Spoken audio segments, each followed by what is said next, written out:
자, 그렇습니다. 자, 앞서서 아주 중요한 것들을 이미 다 공부했었는데요. 이번 시간엔 투부정사용법 중에 약간 짜투리라고 할 수 있는 건 몇 가지를 한번 살펴보려고 합니다. 또 짜투리라고 해서 또 이렇게 안 중요하다는 뜻은 아니고요. 좀 그래도 좀 앞서서 공부한 것을 약간 복습한다는 느낌으로 공부를 해도 괜찮을 것 같습니다.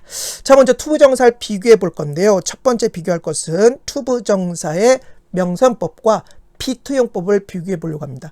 앞서서 한번 언급한 적이 있습니다. 이미 살짝 한번 언급한 적이 있었는데, 자, 예를 들면 요걸 볼까요? 자, 요거 기억나실 겁니다. 비투용법 공부할 때 제가 한번 언급했습니다. 비동사 뒤에 투부정사를 해석할 때 무엇 하는 컷이라고 해석해서 말이 되면 그냥 투부정사의 명사용법을 해석하면 된다. 그러나 말이 되지 않으면 비동사 플러스 투부정사 비투용법, 즉 예정, 의무, 가능, 의도, 운명 중에 하나로 해석을 하자. 앞서서 공부한 것을 다시 한번 정리해서 복습해 드리는 겁니다. 얼마나 좋습니까? 먼저 투부정사의 명사용법입니다. 무엇 하는 컷이라고 해서 말이 딱 되지요. 나의 계획은 끝내는 컷입니다. 이 일을 내일까지는 말이 딱 되죠? 뭐가 문제입니까? 문제는 밑에 문장 볼까요? 나는 끝내는 것이다.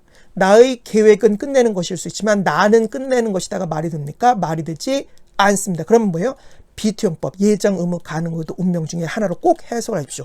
요거는 뭐 의무로 해석하는 것이 가장 적당할 것 같습니다. 나는 끝내야 한다. 이 일을 7시까지는. 알겠죠? 그래서 한번 투부정사의 명사용법과 비투용법을 똑같이 비동사 뒤에 있을 때 어떻게 다른지를 갖다 한번 비교해 봤습니다. 두 번째, 여러분들 잘 모르는 것 중에 하나가 무엇이냐면 투부정사의 부사법 중에 목적이 있었습니다. 목적은 뜻이 뭐였냐면 무엇하기 위해서로 했었던 것입니다. 앞에서 공부했습니다. 또 두 번째 투부정사의 부사법 중에 결과가 있었습니다. 결국 무엇 했다라는 그 의미로 해석되는 투부정사의 부사법 하나가 있었습니다. 그 두 가지를 비교해 보려고 합니다. 무엇 하기 위해서로 해석되는 투부정사의 부사법 중에 목적, 그리고 결국 무엇 했다로 해석되는 투부정사의 부사법 중에 결과. 자, 어떻게 다른지 한번 볼까요? 자, 보겠습니다. She came. 그녀는 왔다. 보기 위해서, 그녀의 손녀딸의 결혼을 보기 위해서 왔다. 딱 말이 되죠. 하나도 문제가 될 게 없습니다. 그녀의 손녀딸의 결혼을 보기 위해서, 그녀의 손녀딸의 결혼을 보기 위해서, 예를 들면 지방을 방문했다라든가, 예를 들면 서울로 올라갔다든가, 왔다. 이제 이렇게 해석을 할 수 있겠습니다. 뭐가 문제예요? 두 번째 문장을 볼까요? 그녀는 살았다. 보기 위해서, 그녀의 손녀딸의 결혼을 보기 위해서 살았다. 물론 손녀딸의 결혼이 중요한 행사인 건 맞지만 어떤 할머니가 손녀딸의 결혼을 보기 위해서 살아있는 할머니가 누가 있습니까? 말이 안 되죠. 할머니께서 사시다 보니까 어떻게 하다 보니까 결국에는 손녀딸의 결혼까지 보시게 된 거죠. 그래서 해석을 했을 때 중요합니다. 해석을 했을 때 무엇 하기 위해서로, 즉 목적으로 해석을 해서 말이 되는 것 같은데 오랍쇼?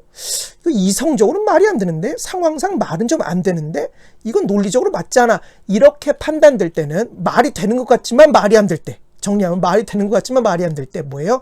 투부정사의 결과적용법으로 꼭 한번 해석을 해보시죠. 왜냐하면 워낙 두 개가 비슷하게 해석되기 때문에요. 근데 투부정사의 결과적용법을 해석하는 사람이 많지 않습니다. 그래서 꼭 이걸 제대로 이제 배워서 정복해 보시기 바랍니다. 그녀는 살았다. 그녀의 손녀딸의 결혼을 보기 위해서 살아남아 계셔. 아예 말이 안 되잖아. 그녀는 살았다. 그래서 결국 그녀의 손녀딸의 결혼을 보았다라고 해석을 갖다 하면 말이 딱 되네요. 그죠? 그러니까 꼭 그렇게 투부정사의 결과적용법으로도 한번 해석을 해 보십시오. 이게 써놨습니다. 그죠? 이렇게 한번 참고에다가 했던 말을 정리했습니다. 자, 투부정사의 독립부정사라고 불리는 어떤 그러한 표현이 있는데요. 투부정사법 중에 독립부정사란 말 싫어합니다. 저도 뭔 소리인지 모르겠습니다. 그냥 수거, 투부정사가 들어가 있는 수거다라고 생각하시면 되고 그냥 외우면 됩니다.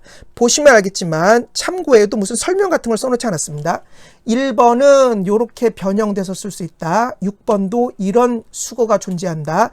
7번, 9번도 이런 수거가 존재한다라고 해서 비슷한 말, 유사 표현들을 갖다 정리해놨을 뿐 어떤 원리, 어떤 설명을 갖다 덧붙여 놓지 않았습니다. 그렇죠? 그러니까 그냥 수거처럼 달달달 외우시면 될 테고 참고로 이런 표현으로 바꿔 쓸 수 있다라고 하는 것도 참고하면 되겠습니다. 아시겠죠?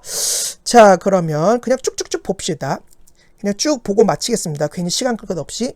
To begin with는 우선 to tell the truth, to be sure, to make matters worse 이렇게 하면 to tell the truth라면 진실을 말한다면, to be sure는 확실히, to make matters worse 어떤 문제를 더 나쁘게 만드는 거니까 설상가상으로 해서 한번 이런 표현도 기억을 하시고, 그 다음에 strange to say 하면은 이상한 이야기지만, 그 다음에 so to speak 하면 말하자면, 그렇게 기억을 하시면 되고, 그 다음에 이거 표현 세 가지는 뭐 이렇게 세트로 해도 되겠습니다. 세트로 not to speak of, not to mention, to say nothing of는 무엇은 말할 것도 없이 이렇게 외우시면 되겠습니다. 역시 말씀드린 것처럼 유사 표현들은 요것을 갖다 참고하셔서 뭐 찾아보신다든가 아니면 요 표현도 한꺼번에 외우시면 똑같은 의미로 사용될 수 있습니다. 지금까지 짱으셨습니다.